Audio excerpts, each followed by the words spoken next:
What's going on, everybody? Welcome back to the channel. Today we are inside the Mk5 Jetta here. We are going to be updating the interior by taking out the old factory head unit and installing the new Eonon GA9453B, which features Apple CarPlay and Android Auto.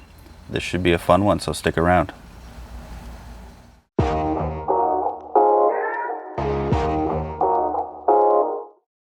Hey guys, got a new merch store available with some hats, shirts, and other accessories, so if you want to pick up some cool swag and support the channel, go ahead and click that link in the description below. Alright, so first things first, what tools are we going to need for the job? You'd be surprised, it's really not that much. First thing you're going to need is an interior panel trim tool. This is going to help you remove the trim panels and avoid unnecessarily breaking them. The head unit does come with the orange hard plastic trim tool. This is a little bit harder than some of the trim tools out there, so I will leave a link down in the description below to a set of trim tools that's going to be a little softer, a little bit easier on your trim panels. You will also need a T20 Torx bit. I'm going to be using a ratchet version of it, but you can also just use the standard screwdriver version of it. And then I like to have handy a magnetic pickup tool.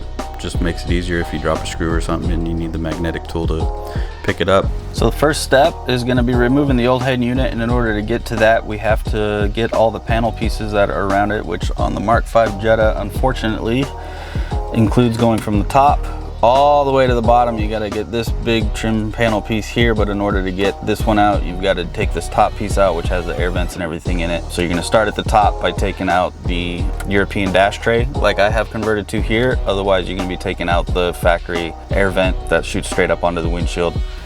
All right, once you've got that tray or air vent out on the top here, this whole top portion here is going to be able to be propped up and taken out. So it's going to have to go, there's two prongs that slide straight down here and here on either side of it. So you're going to have to take the whole unit and kind of go straight up with it to release those. Once you work your way around that, you do have your hazard light. You have your hazard light wired in. So just kind of rock this off to the side. You just need it out of the way so you can get access to these two bolts here. So with access to those two bolts, you can take those two bolts out, and then we can work our way around on this trim panel here, and we can get that pulled away so we have access to the 4 bolts holding the head unit in. You can see you've got 2 bolts on each side, an upper and a lower of the factory head unit. You can go ahead and remove those bolts. I do have the phone mount installed here, which is held in by the 2 bolts on the passenger side of the head unit. So that's just going to come out with that, get that out of the way.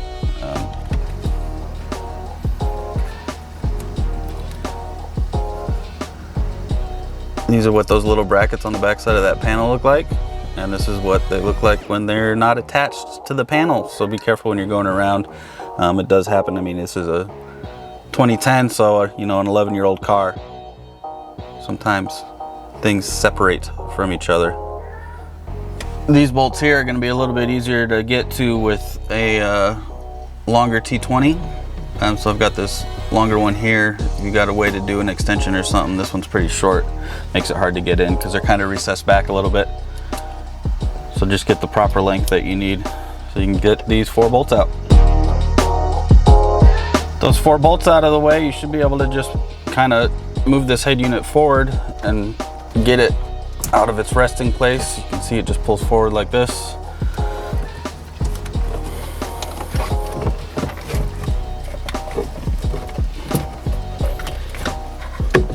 Don't pull too hard because you do have a bunch of wires attached on the back side, so you're going to want to go ahead and just unplug all those. Just a little trick on getting these wires unplugged. This white one here has this little clear tab.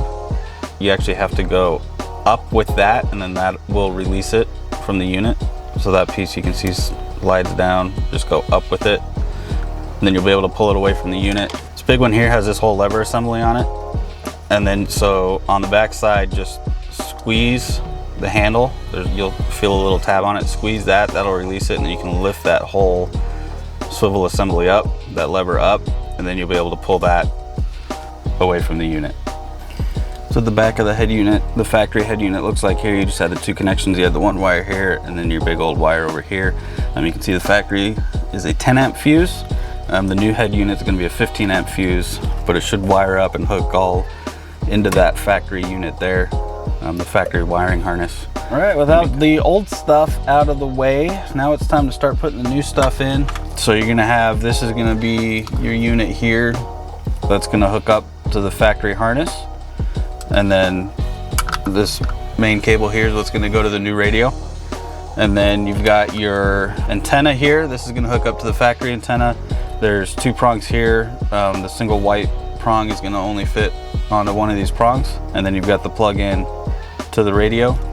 And then this is supposed to have wireless CarPlay on it, but they do give you a USB labeled CarPlay. So I'm gonna hook this up to the backside and try to run this USB cable just into the glove compartment. That way, if I do have to use it, it's available. So those are the 3 things I'm gonna be hooking up. I'm not gonna hook up the GPS, the Wi-Fi, all that kind of stuff. Since I'm using CarPlay, I shouldn't need the GPS. Using CarPlay with the phone, I shouldn't need the microphone, anything like that. I'm gonna avoid hooking all that up. The one thing I'm second guessing myself on is maybe hooking the Wi-Fi up. I'm not sure if this unit's gonna need any updates or anything like that. So I actually might hook the Wi-Fi up. So it's not gonna lock in like it did on the original. We'll put a zip tie around that, just looping it around just to keep it in place. That way it doesn't come off.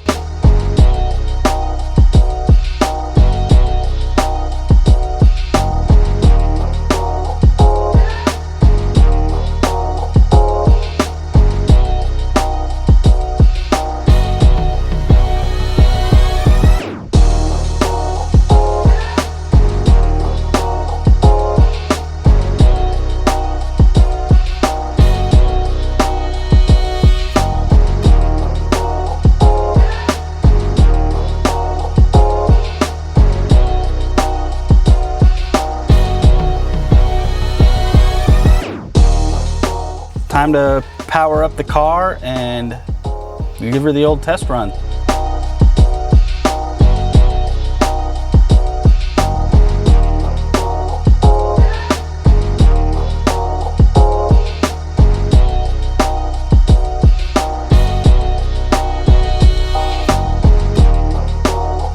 All right, everything appears to be working. Time to go ahead and we'll get this thing all buttoned up and bolted back in and get all the trim panel pieces on, and then we will be done.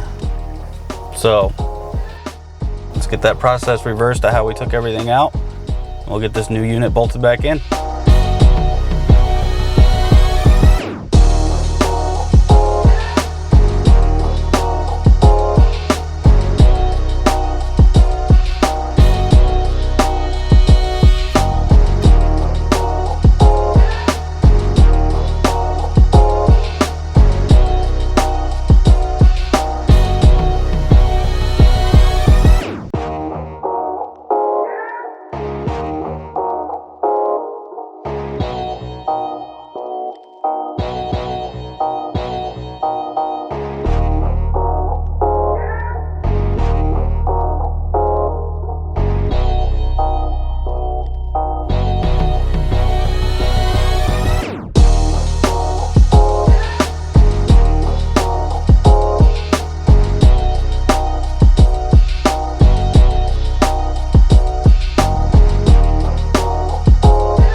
All right, guys, there you have it. Pretty straightforward install on that Eonon unit. Swapped out very easily, pretty straightforward. Fits really well. Fits almost like a factory fitment. There's a little bit of gap discrepancies, which could be moved around if I took the panels off and played with the positioning of the head unit to get it to fit slightly better. Other than that, though, I mean, the install's pretty straightforward. The wiring harnesses and everything they give you work really well. So it's what I would call a plug and play unit. Just unbolt the old one, unplug it, plug the new one in with all the stuff you needed plugged in.